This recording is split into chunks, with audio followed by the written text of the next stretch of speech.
people? This is Andre, the Game Idea Guy. Thank you very much for lending me your time and your ear and listening into another video from me. I want to talk about having expectations going into video games and having, like, literally specified expectations going into video games. And this is prompted from reading Sean Long's review of Metroid Prime Federation Force. The game didn't fare too well with him. He didn't like it very much, and I understand. You know, everybody's got their own opinion. It's perfectly fine. I'm not saying anything. I'm not saying this to try to invalidate his review. I'd actually suggest a lot of people go read his review because he does point out a few things that I think are noteworthy that would be improvements to the overall game from what I've seen of it. I don't have it yet, so I can't say from personal experience, but from what I've seen of it, there are a few things that he wrote that I think, yeah, if they implemented a couple of these things, it could help the overall user experience. But I'm not trying to discredit what he's saying. I'm not trying to invalidate his opinion because it's kind of stupid to try to invalidate another person's opinion. What I am saying is it's not a good idea to go into a game with preconceived notions about what the game should be. And that's a personal thing for me. I go into every game with it being a blank slate. I don't care if it's a series I've played all my life or a brand new series. I go into every game like it is a blank slate. Like it is this is like it's a new slab of meat thrown on the grill, and I'm waiting to eat it. I'm waiting to savor the flavors that this can bring me. That's how I treat it. I treat it like basically you treat every game as a new meal. is what I should say. Like hell, you could have chicken fried rice one night and it could be bomb as all hell, it's delicious as fuck, and then the next day you come back and that shit is nasty as all hell. And the same person could have cooked it. So things like that can happen, is what I'm saying. But to me, I go in without any preconceived notion of what is and what it should be and what it's going to be. I stop that. I used to do that a lot. I really used to do that a lot, and that's why I got disappointed by so many games when I was younger. And the final nail in the coffin on that for me was Street Fighter 4. After playing Street Fighter 3 and going to Street Fighter 4, it was a disappointment to me. I didn't like the fact that they went backwards on a few things. One, the story went backwards. I couldn't stand that. Two, there were actually things that you could do in Street Fighter 3 that were not possible in Street Fighter 4. And I was like, as far as setting up combos and things, I'm like, yeah, I don't like this. Like, I mean, granted, there was stuff that wasn't possible in Street Fighter 3 from Street Fighter Alpha, but the differences in how the game flowed, to me, made up for that. So, that's why I didn't really think much of it. The way Street Fighter 4 flowed, it was like they tried to remake Street Fighter 3 to me, but they did it with the Street Fighter 2 engine, and they didn't do that good of a job of it. And that's how I kind of look at Street Fighter 4. Like it was an ill-fated remake of Street Fighter 2. And I think that was probably the biggest problem with that game to me. Outside, I mean, I probably wouldn't have been so disappointed about it had I not, like, told myself what it was going to be before I played it. So, yeah, I mean, I was bound to still be disappointed by the game because either way, I would have thought after playing it, well, this isn't as good as Street Fighter 3 was, but I probably wouldn't have felt so agitated about it had I not gone in, oh, this is going to, like, trump Street Fighter 3, and Capcom's going to make it so much better. Yeah, I was hit with a brick that day when I played it. And that's basically where my standpoint is with Metroid Prime Federation Force. there are a lot of people who actually do like the game. So take it for what you will. I think currently on Metacritic it's like a 69 overall with the review scores, and I don't know, like a 5.9 with the user scores. Um, then there was another site that did a compilation. It was at like 70.4%, but I don't remember what site that was as far as the overall appeal of the game. Now, I'm not saying don't check out any reviews, but if you're going to look at reviews, look at multiple different sites with multiple differing opinions. This is definitely a divisive game. So I think it would be a disservice to yourself to just go with one opinion. And even Sean Long has said that himself. Like, check out multiple reviews, get multiple different people's opinions over it. So, like, don't just stick with his, and don't just try to use his to shit on the game. Like, that's just his opinion. Like, don't use his as your own, is basically what he said. Like, if you want to make an informed decision about it, his review could tell you, if you're somebody who went in thinking the same things as he was, you're probably not going to like the game at all. Just to be fair, like, you're probably just not going to like the game, and that's perfectly fine. So I'm not trying to say, oh, you have to like this game or anything, but I think what went wrong with his review was that he expected the game to be something it wasn't. And I'll admit, I probably would have thought the same way, like, if I hadn't gone ahead and just stopped giving myself expectations for games. And that probably could have ruined any potential experience that I have with this game once I actually get it.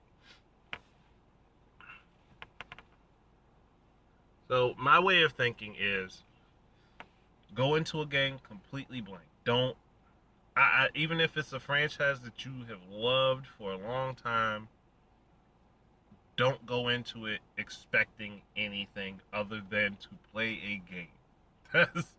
That is literally the most you should expect out of it. Now, whether or not you're going to like the game isn't going to change much. But what you would be doing is giving yourself the opportunity to fully embroider yourself in what that game has to offer as an experience, and maybe, just maybe, you might be able to look at things a little bit more positively. It's not a guarantee, but it could happen.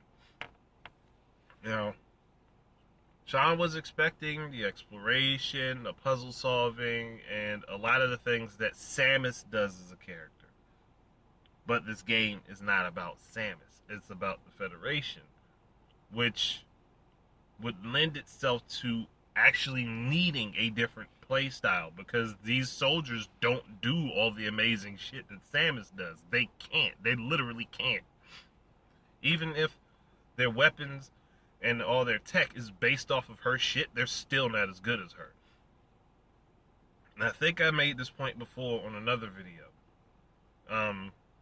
If I was playing a Halo game and it was about the ODST soldiers, like Halo 3 ODST, I would not expect those soldiers to pull the same type of shit that Master Chief does, or that, like, Noble Six did. I would not expect them to be capable of that, because they're actually still technically regular soldiers.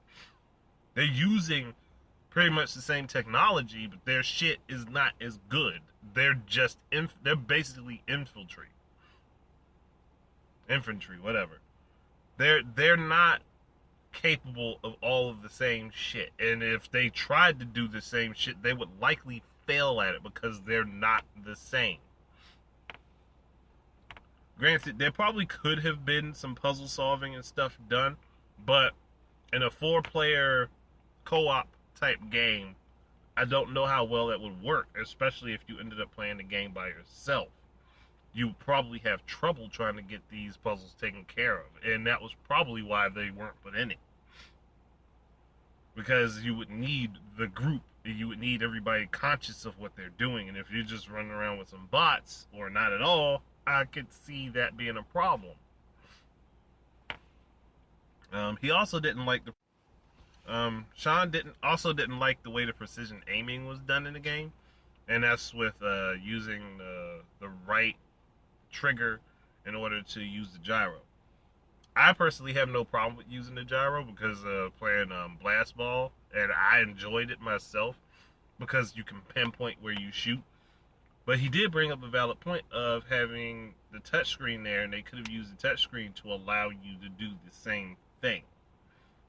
They could have given you the option, and I think that it would be a good idea to patch something like that into the game as an update so that people can use the touchscreen for the precision aiming if they want. It's just another option. It's not something that has to be done, but it's another option that I think would benefit the game in the long run. Let me see. What else was I thinking about? I think he also said he didn't play the game with people, and I do think personally, I think that that's kind of a disservice to himself because this is a multiplayer based game. So to not fully experience the game in that regard, he probably would, even though I get what he was saying, he probably wouldn't find it fun because he didn't like it in single player. But the concept of the game was built around multiplayer. So, like, I know for me personally, there are plenty of games that I do not really care for playing in single player, but if I play a multiplayer, I enjoy the hell out of them.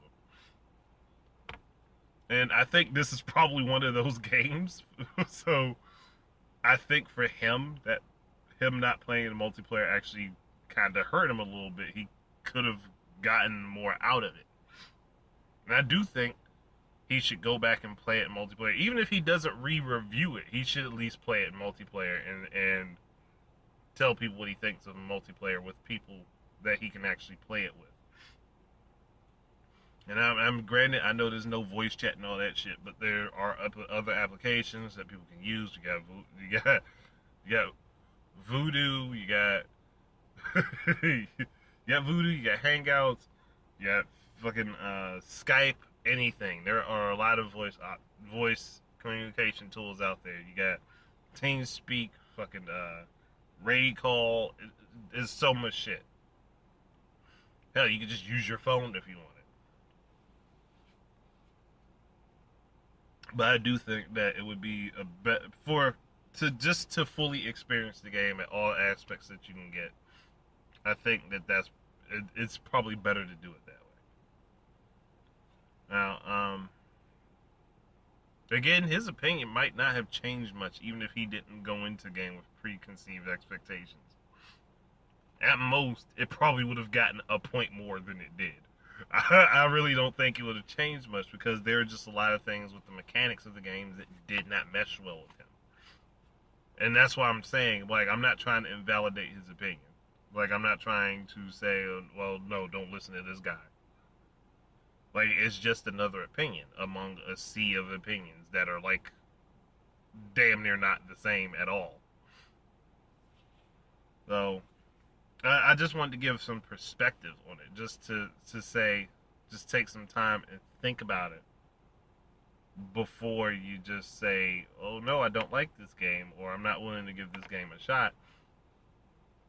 Like, look into it from multiple different sources. Because for the 4.5 that Sean gave Metroid Prime Federation Force, Famitsu had 4 reviewers, and 2 of them gave it 8s, and 2 of them gave it 7s, which averaged out to a 7.5. Literally, 2 completely different ends of the spectrum. Like, this is just all there is to it. I'm not saying one opinion is better than the other. I'm just saying there are multiple opinions that are out there. And not to use one person's or one group's opinion as your own if you want to use reviews, look at multiple reviews and get an overall perspective. That's it. But the biggest thing I say is just don't go into the game with any expectations. Don't go into the game telling yourself what it is and isn't going to be, because that will hinder your enjoyment of the experience. No matter how much or how little you get out of it, it will hinder your enjoyment of the experience. You personally, it will hinder it. That's my biggest point. Like, it will hinder your enjoyment, and I'd rather people get the best that they can out of the game, no matter what. Whether they hate all the hell out the game or they love it to death, I want people to get the best experience that they can out of it. But thank you guys very much for listening. Keep your eyes and ears out for more of my stuff, and until the next time, please enjoy your games. Peace out. And thanks, Sean Long, for giving the inspiration for this video.